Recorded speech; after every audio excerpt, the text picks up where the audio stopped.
Selamat datang di channel Widya Apriliani. Terima kasih sudah mampir. Mari kita dengarkan novel Si Jenderal Muda, bagian 36. Setelah selesai makan di The Gourmand, keluarga Callahan pulang dengan linglung. Belinda telah merobek kain kasa dari wajah Widya. Setelah meninggalkan The Gourmand, Andi membawa Widya kembali ke klinik umum, tempat dia mulai meresepkan beberapa obat-obat untuknya lagi. Widya duduk sambil memandangi kartu VIP yang terbuat dari berlian. Lalu dia memandang Andi, yang asyik dengan tugasnya. Dia bingung, apapun terjadi hari ini masih terasa nyata. Dia tidak mengenal Brian Grayson, namun Brian Grayson memberinya kartu berlian. Kartu berlian memiliki beberapa keistimewaan, termasuk diskon 10% dan 3 kali makan gratis setiap bulan. Apa bedanya dengan makan gratis? Segera, Andi menemukan ramuan. Widya, ya, Widya tersentak kembali ke dunia nyata. Andi berkata, ayo. Mari kita oleskan obat pada lukamu. Aku minta maaf atas apa yang terjadi hari ini. Kamu hanya dipermalukan karena aku pergi. Saya meyakinkan hal ini tidak akan terjadi lagi. Tidak apa-apa, Widya sudah terbiasa dengan hal itu. Dia memalingkan wajahnya dia. Ayo lakukan. Andi mengoleskan obat ke wajahnya sebelum membalutnya. Baru setelah itu Andi mengantar Widya pulang. Di ruang tamu di rumah Benyamin. Kali ini, Gladys tersenyum, memperlakukan Widya dengan penuh kehangatan. Dia melayani teh dan air, merawatnya seolah-olah dia adalah seorang putri. Benyamin memeluk perjanjian transfer di dadanya, nyengir bodoh. Widya, beritahu aku, apa hubunganmu dengan Brian? Dia orang kaya dan berpengaruh pemuda dari keluarga kuat di Harrow. Apakah Anda mengenalnya kapan? Kamu terlihat cantik. Jika demikian, ceraikan Andi ketika penampilanmu sudah pulih sekali lagi mari Brian sebagai gantinya. Saya akan sangat bangga dan gembira memiliki hal seperti itu menantu yang kuat. Gladys memasang raut kerinduan di wajahnya. Dia masih memikirkan seberapa besar kekuatan yang dimiliki Brian. Dia mungkin punya wewenang untuk mengasari anggota keluarga Wilson. Betapa kerennya itu. Jika dia menjadi menantunya, dia akan tertawa dalam mimpinya. Bu, aku tidak kenal dia. Widya jengkel. Dia masih mencoba mencari tahu alasan Brian telah memperlakukannya seperti dia. Dia curiga Andi ada hubungannya dengan itu. Bagaimanapun juga, surgawi bermitra dengan keabadian karena dia. Namun, Andi memberitahunya bahwa itu hanya terjadi karena dia telah menyelamatkan nyawa Alex ketika dia masih menjadi tentara. Kini, Andi mengatakan bahwa dia sama sekali tidak mengenal Brian. Alisa iri saat melihat betapa hangatnya Gladys terhadap Widya. Dia meraih David dan berkata, ayo, kita ke kamar. Widya, tunjukkan padaku kartu berlian Gourmand. Biarkan saya melihatnya baik-baik. Saya belum melihatnya sebelum. Dengan pasrah, mereka menunjukkannya kepada ibunya. Gladys mengambilnya dan memeriksanya dari segala sudut. Ceka-ceka, itu terbuat dari berlian asli.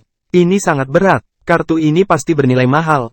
Terima kasih Tuhan untukmu, Widya. Bahkan pemilik The Gourmand sendiri datang untuk menyambut Anda. Aku akan menjadi bahan pembicaraan kota untuk waktu yang lama karena ini. Saya akhirnya bisa mendapatkan keluargaku sendiri juga. Andi juga tampak pasrah. Dari sudut pandang yang berbeda, dia memahami Gladys. Dia telah menikah dengan suami yang tidak ambisius. Putrinya dulunya sepenuhnya cacat. Sungguh malang dia lolos dari gangguan mental. Meski berlutut di hadapan Belinda, itu demi keluarga. Bagaimanapun, dia lebih baik daripada David dan Alisa, yang segera pergi ketika mereka menemukan ada sesuatu yang salah. Lalu ada Benyamin, yang sangat ketakutan sehingga dia tidak bisa mengucapkan sepatah kata pun.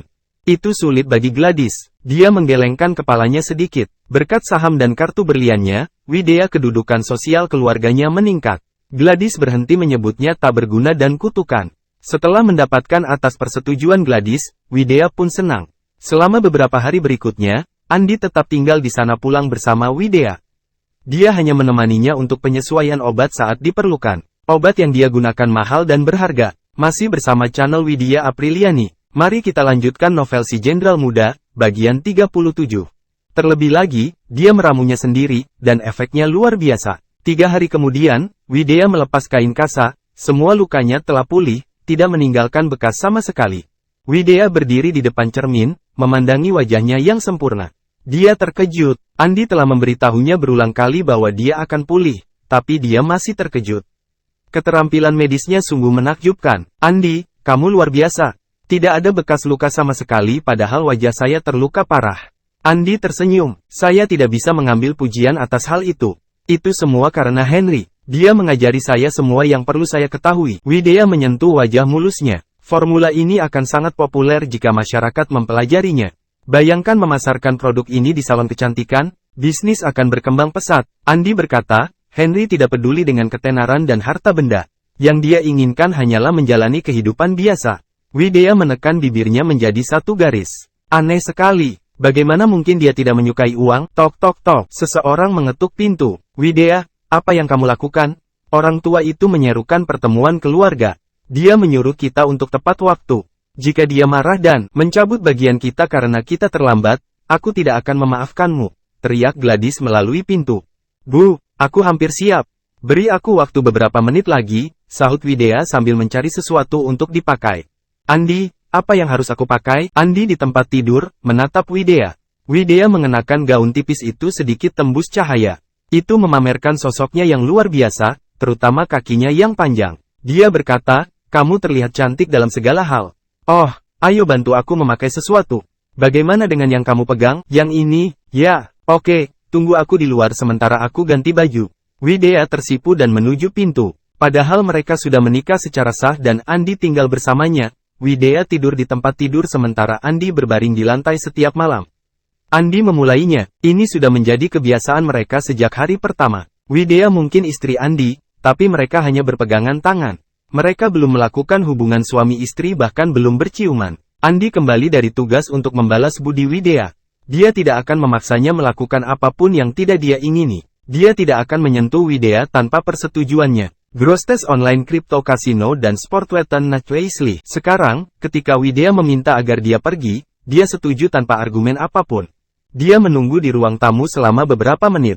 Tak lama kemudian, Widya keluar dari kamar. Wah, Kak. Lukamu sudah pulih. Mata David bersinar saat dia mengambil. Dia masuk. Alisa tampak iri. Dia iri dengan penampilan Widya yang cantik dan tubuhnya yang sempurna. Bahkan lebih. Widya, apa? Gladys bingung. Selama beberapa hari terakhir, wajah Widya dibalut kain kasa. Gladys belum banyak perhatian padanya. Sekarang setelah kain kasa dilepas, tidak ada bekasnya cedera atau bekas luka. Itu menakjubkan. Widya mengenakan gaun putih pas badan dan sepasang sepatu hak merah. Rambutnya digantung, longgar di atas bahunya. Berkat tubuhnya yang ramping, dia memancarkan keanggunan. Dia tersenyum. Andi yang melakukannya. Gladys melirik Andi dan bergumam. Sepertinya dia belum sepenuhnya pulih tidak berguna. Dia sedikit ahli dalam bidang kedokteran. Andi tersenyum tetapi tidak mengatakannya. Apapun, sedikit terampil, semua orang tahu tentang kehebatan medisnya. Orang kaya dan berkuasa di ibu kota menyukai dia karena dua alasan: statusnya, keterampilan medisnya. Karena Anda terlatih dalam bidang kedokteran, Anda mungkin bisa mendapatkan penghasilan mendirikan klinik. Gladys memandang Andi dengan cerdik. Meskipun dia tidak menyukainya, dia mengakui bahwa dia terlihat baik-baik saja karena dia tinggi dan kokoh. Bu, kenapa kakek mengadakan pertemuan keluarga? Gladys berkata, ini tentang upacara suksesi Raja Blite. Rumornya, akan ada beberapa kursi tersedia untuk umum. Masih bersama channel Widya Apriliani. Mari kita lanjutkan novel Si Jenderal Muda, bagian 38. Ayah ingin menggunakan kesempatan ini untuk memperkuat status kita sebagai keluarga kelas atas, jadi pertemuan ini adalah sesi brainstorming bagi kita untuk mendapatkan tempat duduk di serambi villa keluarga Kalahan. Yang berkumpul adalah 3 generasi Kalahan dan beberapa generasi lainnya kerabat penting. Kelima tentara sedang direstrukturisasi. Raja Blite dari perbatasan barat dikirim ke Kensington, dengan mengambil peran sebagai panglima tertinggi 5 tentara. Hal ini membuat Kensington dan bahkan 5 wilayah menjadi hiruk-pikuk. Upacara suksesi Raja Blite sudah dekat. Kali ini upacaranya akan menjadi publik. Ada beberapa kursi yang tersedia, tapi hanya yang benar-benar kaya dan kuat akan mampu mengamankan mereka. Semua keluarga penting di utara Kensington, South China, Ocean City, dan Coastal Haven berada mengamati kursi. Mereka semua ingin berada di sana. Itu adalah simbol utama dari kekayaan dan kekuasaan. Menghadiri upacara tersebut akan menunjukkan bahwa mereka memang benar kuat. Menurut rumor yang beredar, upacara suksesi Raja Blite akan diadakan keesokan harinya. Rupanya, hanya tersedia 100 kursi untuk masyarakat. Sisa kursi lainnya hanya dimiliki oleh anggota yang disetujui secara internal. Namun belum ada pengumuman mengenai waktu upacaranya. Meski begitu, beberapa keluarga di 5 wilayah tersebut berusaha untuk mendapatkan bantuan pada kursi terbatas.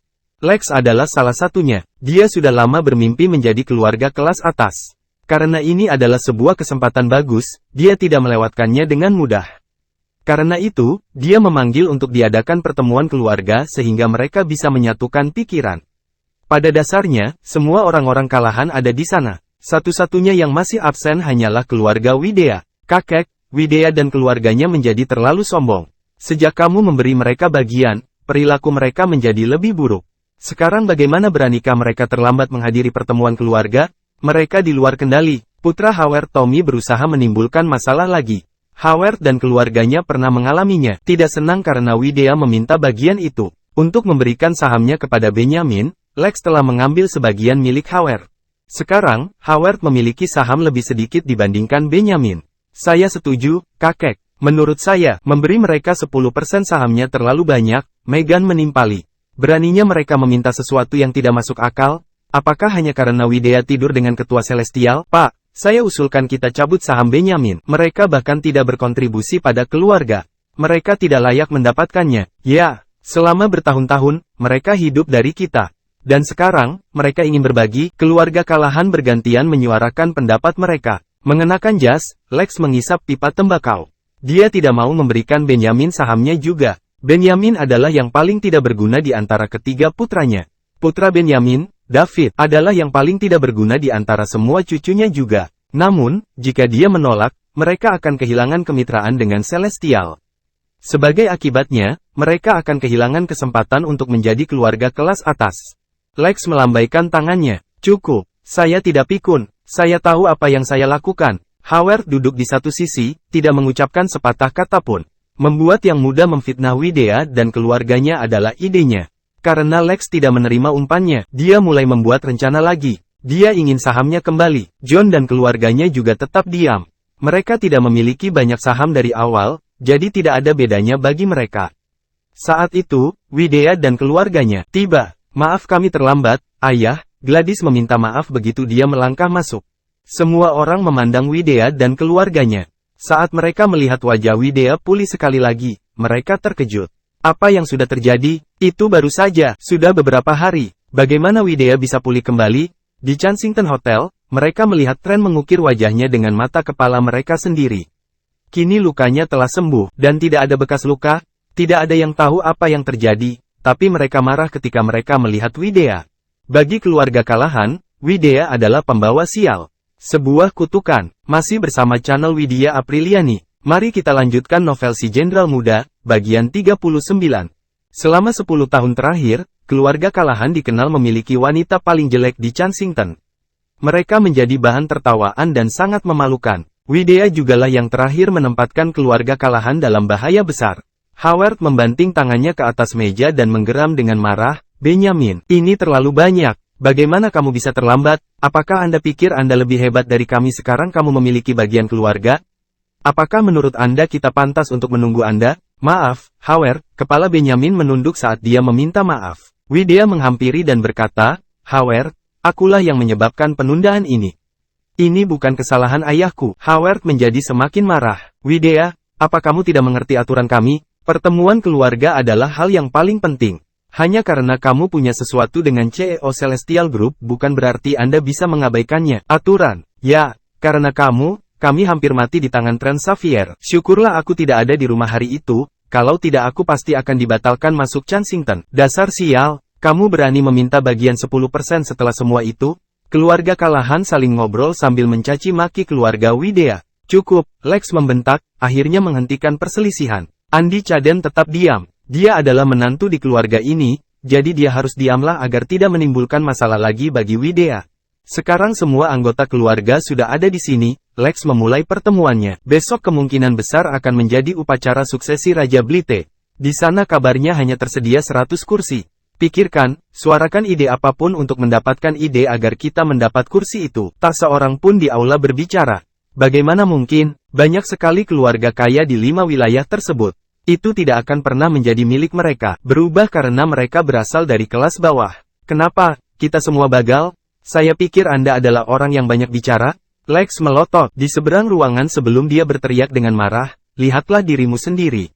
Saat kamu memperjuangkan warisanku, kalian tidak bisa bersuara lebih keras lagi.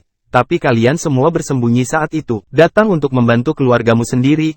Kakek, biarkan Widya yang melakukannya, Tommy. Kalahan, dari generasi ketiga saran Kalahan. Widya adalah kekasih Alex. Dia bisa tidur dengannya sekali lagi. Dengan pengaruhnya, tidak akan sulit untuk mendapatkan tempat bagi kita. Widya selalu patuh. Dia tidak pernah menentang keluarganya. Pendapat para anggota. Meski begitu, hal ini membuatnya marah.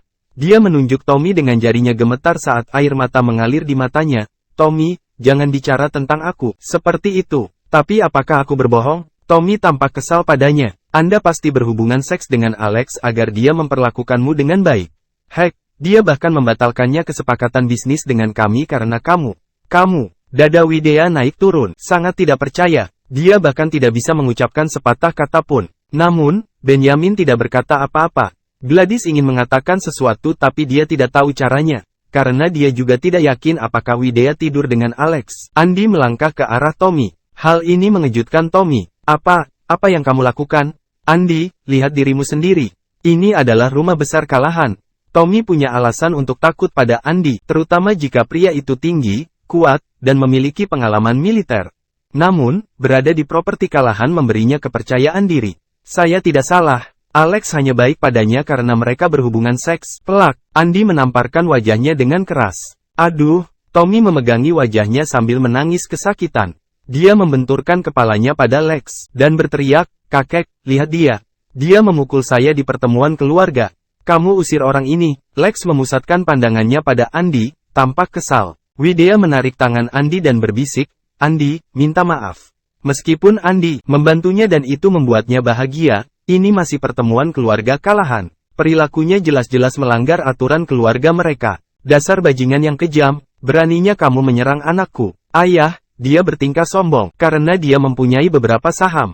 Anda harus membuatnya meninggalkan keluarga kita, dan mencabut saham Benjamin, sembur ibu Tommy, Jolie Loretta. Ya, suruh dia pergi, dan cabut saham Benjamin. Masih bersama channel Widya Apriliani. Mari kita lanjutkan novel si Jenderal Muda, bagian 40. Arogansi seperti itu, apakah kamu melihat aturan keluarga sebagai? Apakah itu terlihat seperti lelucon bagimu? Kamu tidak menghormati kepala keluarga.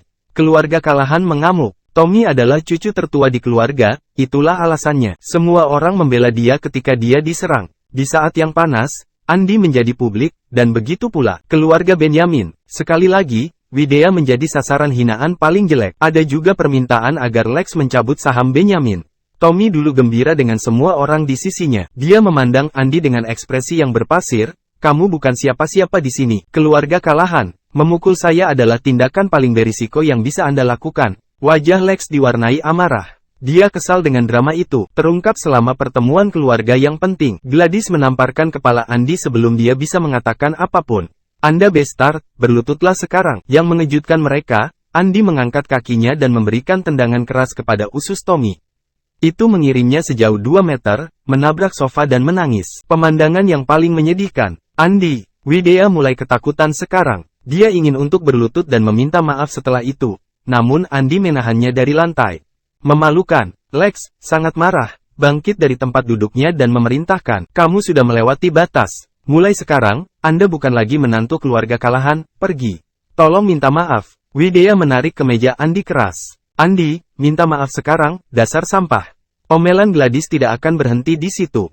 Dia mendapatkan bagiannya dalam bisnis keluarga dengan keringat dan darahnya. Dia tidak akan membiarkan Andy membuat marah Lex dengan memukul Tommy, sehingga mencabut saham mereka. Dia tidak layak menerima permintaan maafku, kata Andy dengan tenang. Kamu, Lex gemetar dan terengah-engah karena marah. Kakek, harap tenang. Megan menggendong Lex dan menepuk punggungnya untuk menenangkan dia. Jangan buang energimu pada orang rendahan seperti dia. Mari kita buat dia pergi. Dia pasti juga dimampukan oleh Benjamin untuk bertindak dengan tidak hormat. Ya, seseorang setuju. Benjamin berpikir dia sudah mencapai segalanya setelah mendapatkan 10%. Dia tidak menghormatimu sama sekali. Dia mungkin memberitahu orang-orang bahwa dia adalah pemimpinnya. Keluarga sekarang, Gladys tampak seperti ingin meledak amarahnya. Dia benci Andy. Benjamin, selama ini, tetap diam di sisi ruangan seolah-olah memang begitu tidak ada hubungannya dengan dia. Widya, tempat ini tidak layak untuk kita tinggali. Ayo pergi bersama. Andy menarik tangan Widya, mencoba pergi. Namun, Widya hampir menangis. Dia menjadi wanita paling jelek di Kensington dan mempermalukan keluarganya. Satu-satunya dia keinginannya diterima oleh keluarganya. Sekarang, satu-satunya kesempatannya untuk melakukannya adalah dirusak oleh Andi. Dia berterima kasih kepada Andi karena menyelamatkan penampilannya. Namun, dia tidak merasakan apapun selain kebencian terhadap Andi saat ini. Dia menyebabkannya untuk dihina oleh keluarganya lagi. Kali ini, dia berteriak, "Andi, sulitkah bagimu untuk meminta maaf atas kesalahanmu? Anda seorang prajurit, bukan orang besar." Saat dia melihat air mata mengalir mata Widya, hati Andi sakit. Terima kasih sudah bersama Widya Apriliani Channel. Jangan lupa mampir pada bagian selanjutnya, novel jenderal, dan novel lainnya.